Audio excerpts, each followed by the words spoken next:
नमस्कार, मैं रविश कुमार। क्या वाकई ईरान ने इजराइल के 5 सबसे अहम शहरों पर कब्जा कर लिया है? क्या यह वही समय है जिससे पूरी दुनिया कांप रही थी? और सबसे जरूरी सवाल, अब आगे क्या?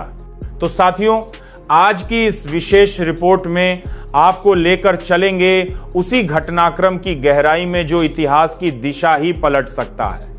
वीडियो में अंत तक जुड़े रहिए और अगर यह रिपोर्ट आपको कुछ सोचने पर मजबूर करे तो चैनल को जरूर सब्सक्राइब करें, वीडियो को लाइक करें और कमेंट में बताएं आप ये वीडियो कहां से देख रहे हैं। साल 2025 का मई महीना था। हालात तेजी से बिगड़ने लगे थे। तेल अवीव की गलियों में इजरायली टैंकों की गूंज थी और सिर के ऊपर ईरानी मिसाइलें अंधेरे को चीरती हुई उतर रही थी। बीते कुछ महीनों से दोनों देशों में तनाव चरम पर था, लेकिन इस बार सिर्फ धमकियां नहीं थीं। ईरान ने हकीकत में कदम बढ़ा दिए थे इजराइल की धरती पर। उत्तरी इजराइल का वह शहर जिसे औद्योगिक शक्ति कहा जाता है, हाइफा, पहला निशाना बना, जहां तेल शोधन संयंत्र, बंदरगाह और सामरिक अड्डे मौजूद थे। रात के लगभग 2 बजे ईरानी खास बल हाइफा के बाहरी इलाकों में चुपचाप दाखिल हो गए। कुछ ही पलों में ड्रोन अटैक से बिजली की आपूर्ति ठप कर दी गई और रॉकेटों की बरसात शुरू हो गई। 24 घंटों के भीतर हाइफा का प्रशासनिक नियंत्रण ईरानी सेना के हाथ में था। इसके बाद अगला पड़ाव बना बेरशेबा, दक्षिण के रेगिस्तानी इलाके का केंद्र, जहां से नेगेव क्षेत्र नियंत्रित होता है। यहां इजरायली एयरफोर्स का बड़ा बेस था, इसलिए सबसे पहले ईरानी मिसाइलें रनवे पर दागी गईं। रात भर की बमबारी के बाद बेस तबाह हो चुका था और सुबह होने से पहले ही बेरशेबा पर ईरान का झंडा लहरा रहा था। तीसरा धक्का इजराइल को तब लगा जब अशदूद को निशाना बनाया गया। यह बंदरगाह इजराइल की सप्लाई लाइन का सबसे बड़ा आधार था। यहां कंटेनर टर्मिनलों को आग के हवाले कर दिया गया। समुद्र के फद्दस किनारे ईरानी नौसेना की गश्त शुरू हो गई और तटीय इलाकों से इजरायली सुरक्षा बल पीछे हटने लगे। तेल अवीव, जिसे अब तक सबसे सुरक्षित और अभेद्य माना जाता था, अब घेराबंदी में आ चुका था। स्मार्ट बमों और ड्रोन हमलों से एयर डिफेंस को निष्क्रिय कर दिया गया। शहर चारों तरफ से ब्लॉक हो चुका था। संसद, बैंक, हाईटेक हब, सब कुछ धीरे धीरे ईरानी नियंत्रण में जा रहा था। नागरिक राजधानी छोड़कर दूसरे इलाकों की ओर पलायन करने लगे। लेकिन सबसे बड़ा झटका तब लगा जब यरूशलेम पर नजर पड़ी। यह कोई सामान्य शहर नहीं है, यह पहचान का, धर्म का, राजनीति का प्रतीक है। वो जमीन जिसे कोई छूने की भी हिम्मत नहीं करता था, अब युद्ध के घेरे में आ चुकी थी। 3 जून की रात करीब 1 बजे इजरायली इंटेलिजेंस को सूचना मिली कि यरूशलेम की पश्चिमी सीमा पर सैकड़ों ईरानी विशेष बल घुसपैठ कर चुके हैं।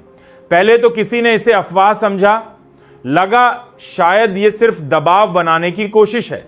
लेकिन जब विस्फोटों की आवाजें गूंजी तो समझ आ गया कि सच्चाई सामने खड़ी है। एयर डिफेंस सिस्टम अंधा हो चुका था। ड्रोन हमले और साइबर अटैक ने सारे कमांड सेंटरों को फेल कर दिया था। कैमरे बंद, रडार मौन और सायरन खामोश। रात के 2 बजे तक ईरानी सैनिक माउंट ऑफ ऑलिव्स और डेमास्कस गेट के पास पहुंच चुके थे। सड़कों पर टैंक थे, दीवारों के पीछे मशीनगनें। माइक से ऐलान हुआ कि यरूशलेम अब ईरानी नियंत्रण में है। हथियार डालने वालों को सुरक्षित निकास दिया जाएगा। नागरिक डर के मारे घरों में दुबक गए। तहखानों में छिपे यहूदी परिवार अपनी पवित्र किताबें लेकर सांस रोककर बैठे थे। धार्मिक स्थलों पर तैनात इजरायली स्पेशल फोर्सेस आखिरी मोर्चा ले रही थी। रब्बी और नागरिक मंदिरों में प्रार्थना कर रहे थे, हे ईश्वर, यरूशलेम को बचा लो। रात भर गोलीबारी जारी रही। आसमान में ईरानी ड्रोन मंडरा रहे थे। मिसाइलें बख्तरबंद गाड़ियों पर गिर रही थीं। सुबह होते होते ईरानी सेना ने यरूशलेम के सभी मुख्य सरकारी कार्यालयों की घेराबंदी पूरी कर ली थी। प्रधानमंत्री कार्यालय के बाहर भारी टैंक तैनात कर दिए गए। संसद भवन के मुख्य गेट पर ईरानी ध्वज लहराने लगा। ये तस्वीरें हर न्यूज चैनल पर थीं। वॉशिंगटन, पेरिस, लंदन, पूरी दुनिया देख रही थी। लेकिन अब कुछ करने को बचा नहीं था। सड़कों पर बिजली के पोल उखड़े पड़े थे, दुकानें जली हुई थीं। एम्बुलेंस रास्ता खोज रही थी। लोग अपने बच्चों को सीने से चिपकाए जान बचाने की कोशिश कर रहे थे। अस्पतालों में घायल नागरिकों और सैनिकों की भीड़ लगी थी। खून से सने कपड़ों में लोग बार बार पूछ रहे थे, हमारा कसूर क्या था। सुबह 9 बजे इजरायली सेना ने आखिरी पलटवार की कोशिश की। हेलीकॉप्टर से मिसाइलें दागी गईं, लेकिन ईरानी एयर डिफेंस इतनी मजबूत थी कि कुछ हासिल नहीं हुआ। दोपहर होते ही आदेश आया यरूशलेम को खाली किया जाए। यह आदेश हार के ऐलान से कम नहीं था। दोपहर 1 बजे यरूशलेम की प्राचीन दीवारों पर ईरानी सैनिकों ने अपना झंडा फहरा दिया। इस पल को दुनिया भर ने देखा।